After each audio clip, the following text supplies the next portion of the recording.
Hello, ladies and gentlemen. Welcome to another Relic Reveal video. I could not be more happier. More happier? Most is happier. Jay's giving me dirty looks, but we're going to talk about my boy, Saint Justin Martyr. Saint Justin Martyr was born around the year 100. He's one of the early ones, the immediate post-apostolic church fathers. And he was born in Palestine, so near the neighborhood of Jesus. He was born, like I said, around the year 100, and he was a devotee in the Roman Empire of various philosophies, in particular that of the Stoics, Stoicism, which is becoming popular again today, especially if you listen to weightlifting podcasts, which I'm not saying that I do. Jay, I totally do. I don't weightlift, I just listen to podcasts. And then Platonism, right? So you got Stoics and the Platonists, two very big philosophical schools. He was widely respected as an intellect in the Roman Empire. Eventually, he would go to Rome and actually found a school of philosophy. It was about this time when Justin, traveling throughout the Roman Empire, really became fervent in his devotion to capital T truth. He didn't want to know the opinions of philosophers. He wanted to know the truth. So one of my favorite stories of Justin Martyr is that he encounters an old man who reveals to him, yes, okay, Plato, you understand about God. Plato, a Greek philosopher in the middle of pagan Greece, right, believed in only one God, as did Aristotle, as did Socrates before him. But they did not have the divine revelation of Moses, right? And so this old man by the sea was telling Justin Martyr, then just known as Justin, he'd get the martyr at the end of his life, and you'll know why. He was telling him that you need to listen to not just those who talk about God, but those to whom God himself has communicated. And he began telling him about the prophets and especially the whole Old Testament and how it was being fulfilled even today, namely through the Acts of the Apostles. Now, this is really cool because as Justin Martyr is growing up in the Roman Empire, at this time, the Roman Empire is extremely hostile to Christians. The Jews at this point have been scattered throughout the empire. Jerusalem, Palestine, no longer filled with Jews by Roman edict, 70 AD, 150 AD. And so now you have the rise of Christianity post-Judaism. But the Roman persecution started getting cranked up pretty fierce under the famous Stoic philosopher that half of those weightlifting podcasters are listening to, Marcus Aurelius. I have a buddy who was reading Marcus Aurelius. I'm like, Marcus Aurelius kind of contributed to the death of Saint Justin Martyr and a whole bunch of other Christians. Now, Marcus Aurelius is a very interesting guy. If you remember the movie Gladiator, he was the guy that was choked out by his son, Joaquin Phoenix. In that, they make him seem like this totally innocent man, and his son was the evil one. But it's not that Marcus Aurelius was evil, but they definitely hated Christianity, and I'm going to tell you why. There were two main reasons why the Roman Empire tried to persecute this growing Christian religion. I should say three. One, they did not believe in the Roman gods. Now, they believed in the same God as the Jews, but the reason why the Romans treated the Jews and the Christians differently is because of the second reason, which is the Jews had a deal with the Romans throughout the Roman Empire. We won't worship Caesar, nor will we worship the Roman pantheon, but we will pray for Caesar every day. And so they had this uneasy truce. But the reason why that truce worked is because the Jews were not evangelizing. They weren't trying to convert Romans. When the Christians start spreading through, originally it was a Jewish sect, right? St. Paul says in Romans chapter 1, I believe in the gospel because it's the power of God for the salvation of everyone who believes, for the Jew first, then the Greek. And that was how Paul evangelized. He would go to the local synagogue, and when they would kick him out, he would take the people that he converted, and then he would go to the marketplace. In Roman society, so they didn't believe in the Roman gods, and then they began to proselytize all of those people and evangelize all those people who were Roman citizens. So now imagine this. You got Jewish Christians who were, they were weird in the Roman Empire, but they were somewhat of a known quantity. You had slaves, you had Greeks, you had Cretans, you had Scythians, you had all sorts of people from all over the empire at all different levels of social status. You had men and women. You got to remember in the Jewish temple, women were not allowed into the holy place. They stayed in the outer court. But with Christianity, women and men worshiped sitting right next to each other.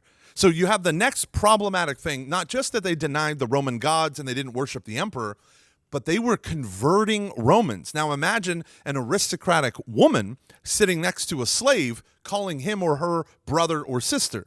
that was very problematic for the Romans. And then you had the third thing, which we call the discipline of the secret. Now, the discipline of the secret was around the Eucharist. We wanted to keep the sacraments secret so that the pagans would not commit sacrilege against it, all the horrible things that they have done and still do today.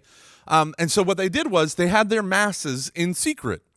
And we know this. In fact, the earliest writings about the Mass comes from people like Justin Martyr and Saint Irenaeus, these men are Christian apologists.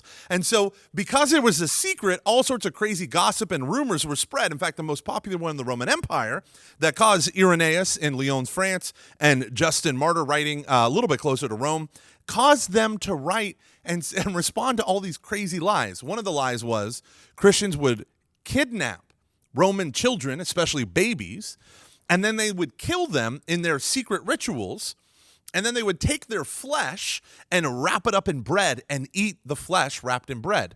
Now, already we can hear in this Roman weirdo lies, distortion, we can hear hints of the Eucharist, that we do in fact eat the flesh and drink the blood of the Son of the living God through the sacrament of the Eucharist.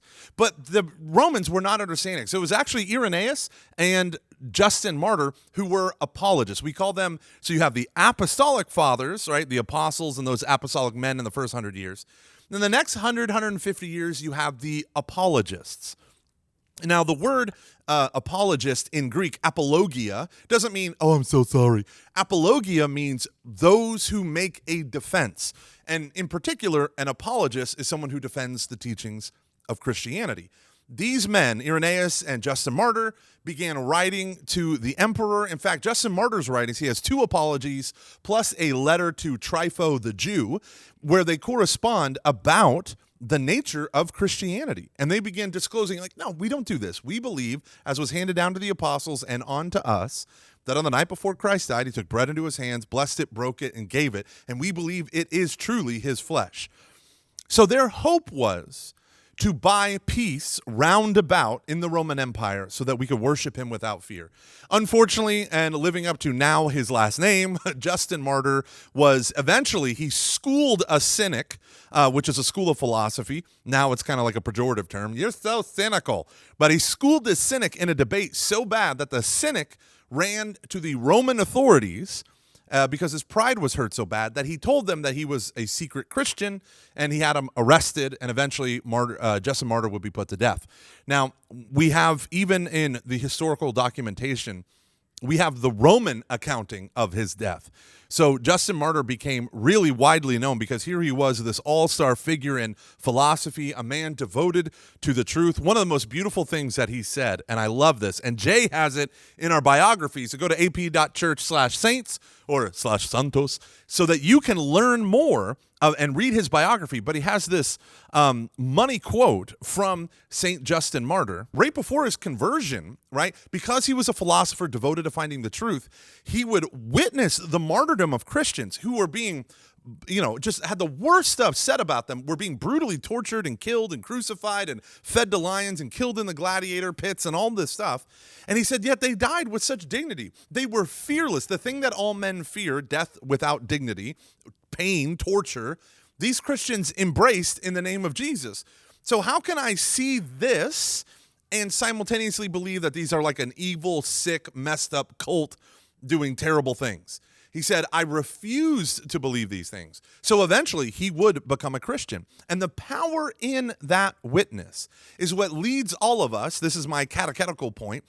The power of Christian witness is the first apologetic. Okay, so if apologetics is a defense of the faith, right?